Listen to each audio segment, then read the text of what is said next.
So let's take a look at Keanu Reeves' natal chart through my three birth chart report, which it truly is absolutely fantastic. So first of all, I filled in his details because filling in details whilst one's talking is not so easy. So got his name in there, 2nd of September in 64, 5:41 a.m. He was born in Beirut. Now, the great thing about these charts, as I go through this, you'll see that there's an immense amount of detail for a free chart. But don't worry, you can see it on screen, but I'll also email it to you immediately afterwards so you can keep it for posterity. So we'll just continue through to the birth chart wheel. So there's the birth chart wheel on the screen. There's a few things that I can see there straight away. I genuinely don't know about Keanu Reeves, only that my wife tells me he's a really nice, kind person. But there are some things that you can see as an astrologer when you're doing this kind of work all the time. So, for example, the North Node, known as the point of destiny, is in his 10th house. The 10th house is very much about how we connect to the wider world. It's just, by the looks of it, yeah, it's in the sign of Gemini on the anaretic degree. So that's a fated degree. And so Gemini is very much about conveying messages. So the 10th house is how we achieve recognition and acclaim. So that's really significant, I feel, for an actor. Also, Neptune, very much to do with movies, projection, photography, image. That's in the deep, sensitive sign of Scorpio. So it means he can convey a message and get in touch with the feeling of it, but still provide the message in a way which is relatable, which is the third house. So that's really significant for an actor. The other thing I can quickly see is that he does have the sun, but also Mercury, the ruler of the sign of Virgo, in a conjunction with Uranus, the planet of freedom, and Pluto in a stellium in Virgo, but the ascendant is in Virgo too. Now, the big takeout there is when people who are quite notable, you look at their natal charts, particularly kings and queens historically, often have the sun conjunct the ascendant. It gives a person an aura, a power in the way they come across. But the intriguing thing for him, I feel, is there's a paradox I can see because it's a little bit hard to see on the screen, but I'm seeing there that we have the RX next to Mercury. So his Mercury was retrograde when he was born, even though it's domiciled in the sign of Virgo. So that could make him potentially a little more inward at times, but it's in the 12th house as his sun, as is Uranus and Pluto. So this is a person with a great psychological capacity. The sign of Virgo is brilliant for grappling with details in a productive, often analytical way and finding methods to produce something that's of tangible benefit. But this is a person, in a way, with a much more Piscean type of feel to his chart. So he might come across as being someone who's hardworking and can learn the lines in a very industrious way. But I think he's tuning into how things feel. That would be my sense there. Just a couple of other takeouts. You can see that Chiron right on the seventh house cusp. So Chiron there would make someone very good at listening, I feel, but very, very good, particularly in the compassionate sign of Pisces. He also has Moon domiciled in Cancer. You can't get better than that, can you? It looks like it's just tucked into the 11th house. That makes it friendlier. He's also got Venus and Mars in the 11th house. The interesting thing about Mars in Cancer can be a little bit up and down, can be a bit defensive, can need space 1 minute, the next minute need that closeness. But having Venus there, the planet of peace, just soothes the more abrasive energy that Mars can have in Cancer. And also, the 11th house is very much to do with humanity. So, this is someone with a big understanding of the big picture, even though he's got that cluster of energy in Virgo, which can see people be very good at the detail, but find it a bit more of a challenge to widen the lens. It does, however, have Jupiter, the planet of hope, optimism, growth, and good fortune, in the ninth house. So there's obviously an echo with the energy of Sagittarius, but in the sign of Taurus, a real appreciation, I would say, of different cultures, cuisines, different types of foods. This is a person comfortable with travel. Jupiter in Taurus, often people do very well financially. Just looking at the degree there, so it looks like it's about 26 degrees. So it's in the third decan of the sign of uh, Taurus, which does mean that it's subruled by the practical Saturn. But it also means, I'm just looking at these guys, so Venus, the lesser benefit, that's in a sextile with his Jupiter. So the two planets of fortune are on top form. Venus receives things in a caring way through Cancer, but a collaborative way through the 11th house. It's got plenty of charisma and magnetism with Venus and Mars in a conjunction. That can be very much to do with sex appeal, to be honest, but I feel that the Cancerian energy softens that somewhat. But that gives him an ability to be very active in a physical way, Mars and Jupiter. But I feel that, you know, even if he has been fortunate. I don't feel that this is a person who doesn't understand that that has had some karmic benefits to him, and he may well have had elements of his life that haven't been so fortunate. He has Saturn in the sixth house. Now, Saturn in the sixth house can be, and it's in retrograde. It's not happy in Pisces generally. So what we can have there is someone who might struggle a little bit with details, but then he's got this pack of energy in Virgo, which compensates that. But you can see that it's just at 1 degree in the sign of Pisces. So with the moon being, hmm, I see, right, okay. So he's got the North Node, I beg your pardon. He's got the North Node in a trine with Saturn. So the North Node, point of destiny, success, global acclaim, very high profile. But actually, in order to get there, he's worked very hard and diligently. So Saturn in the sixth house means that he may have at times had to push through. And that may, Saturn can affect our confidence in the sixth house, because he's got a very energized link between Mars and Jupiter. Perhaps he's never had any physical ailments. I don't know. But certainly Saturn in a great link with the North Node in the 10th house. He's a hard worker. And I feel that I'm just sensing from this chart that because he's very good at collaborating with people, I'd say, and also sensitive, he's going to be someone who turns up on time to the movie and would be very non-typical in terms of some of the prima donnas that seem to populate modern day show business. So that's just a little bit of a flavour of that wheel. But what about the chart? So first off, you'll see your ascendant. You can see his Virgo ascendant. See it's conjunct his sun. You can see that he's got a lovely sextile with ascendant with moon. And you can see that this gives you the delineations of all the benefits of what's going on through his ascendant.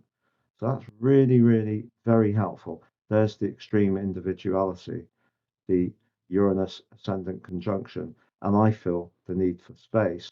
But yeah, having Pluto on the ascendant would give someone quite a powerful nature, to be honest. But let's have a look at the sun, because the sun, the core of our being, interesting. You can see in the 12th house that need to have some space to retreat a little bit and embrace the more spiritual dimension. Does have the sun conjunct Mercury. We need to look at the degree on that. Sun conjunct Uranus. So that gives someone the confidence to be different, to be honest.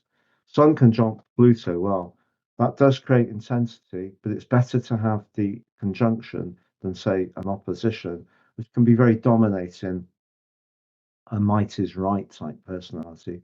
he's just got it. He's just got this aura that people respond to.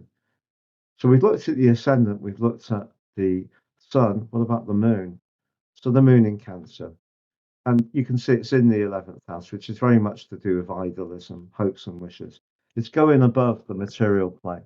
So it's a very, very warm hearted place for it to be. And it's also got the moon conjunct Venus. I've actually got that natally. Mine's in Aquarius. His is in the 11th house, an Aquarius feel, but also the moon conjunct Mars. So that can give someone a sort of confidence to listen to their instincts. Um, he does have moon trine Neptune. Now, my wife tells me that he has done random lovely things for people who've had really rotten luck. That's someone who could be very, very compassionate. So that's lovely. So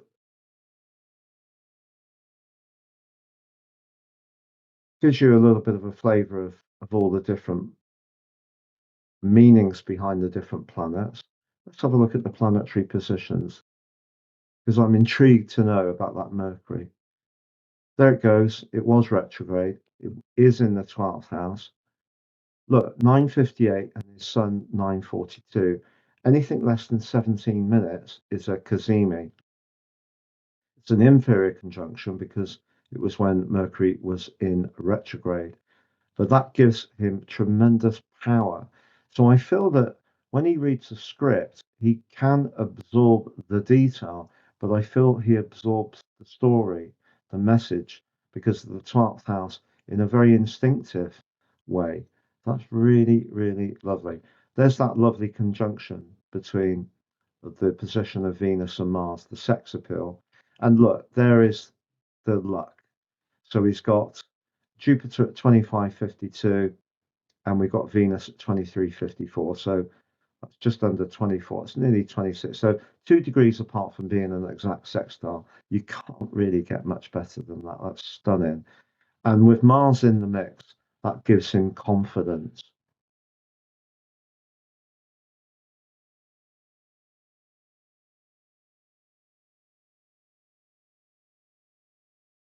That's an interesting thing. So if we take his ascendant and we're thinking about um, the midheaven being in Gemini at 1328, it does mean that his Pluto is in a direct right angle with the midheaven. So I'm guessing that at times he won't necessarily have found the whole sort of showbizy type arena particularly easy to deal with. There may have been times when he's pushed back a little bit about that. That's just my hunch. And there is Chiron, as I mentioned, in the seventh house, 16 degrees. So it really is exactly opposite his ascendant. So because he's got Pluto opposite Chiron, that's really, really fascinating because Chiron is often where we show our superpower, our gift, in his case, the gift of relating. But having Pluto opposite makes it a bit tricky. So you know, there will be an ego there. It is because it's in the 12th house, but having Pluto on that ascendant is very strong, particularly with Uranus. You're talking about societally a time when he was born when there was lots of upheavals and people were very outspoken, because Pluto is a generational influence that affects us all collectively. And Uranus is very much about rebellion. So in Virgo, that can be about um, things like a belief in organics, for example, or purity. So perhaps when the whole environmental movement really started to pick up pace. I know when I was a kid, Friends of the Earth was an entity, so it was really picking up from the end of the 60s and 70s. So if people born at that time can have that very militant conjunction between Pluto and Uranus, but he's got it opposite his Chiron on the seventh house. So I think there have been times when he's had to juggle a little bit between his identity, how he relates to people, and what people expect of him in the public eye. But generally, I think that this is a person who seems to be friendly, Um, there's the aspect grid. You can see with these charts that they give you an enormous amount of aspects. So we're really giving you a lot of the minor aspects as well. So we got some minor aspects coming down here, but it's really, really helpful. And I hope you can see from this that you will gain a great deal of knowledge and information from this free chart that I've based on Keanu Reeves. And there we go back to the beginning. It's always good to see the map in totality, to be honest, because you can see things that on a grid of influences don't show up, such as, for example, the ascendant. So it's not unusual for this to happen where the ascendant, the midheaven, the descendant, and the IC are all competing. So essentially, he's got what's known as a grand mutable cross across his angles. So because he's got this collective on his first house, whatever is impacting on these guys. So, for example, recently it would have been the Saturn opposition. So, just give you the exact degrees of that. So, whenever he's got some angularity with Saturn on, so at the end of last year, the early part of this year, in fact, when Saturn actually went deeper into his seventh house, so he had it in a couple of phases last year. So it would have been impacting on him really from the end of March because Saturn went across his seventh house cusp, but in so doing, it's opposing this stellium in the sign of Virgo. So he's been caught up really in this new eclipse series that's been going on, that's come in on the 18th of September last year, 2024, in the sign of Virgo initially, but that was very, very close to Neptune. So that had an impact on uh, his chart because it was the seventh house. So he's probably really felt Saturn's transit through Pisces because it's a trigger. So it's not just a trigger for his ascendant, it's a trigger for his uh, work, a square with his midheaven, and also for his home life, there's a square with his fourth house. So his chart will have been strongly impacted by Saturn every time it gets on the opposition or the square or the conjunction. So that would have been big moments in Kana's life. So thank you so much for joining me. You can order your free natal chart by clicking on the link underneath this video and download it and get it emailed to you within seconds. Thank you.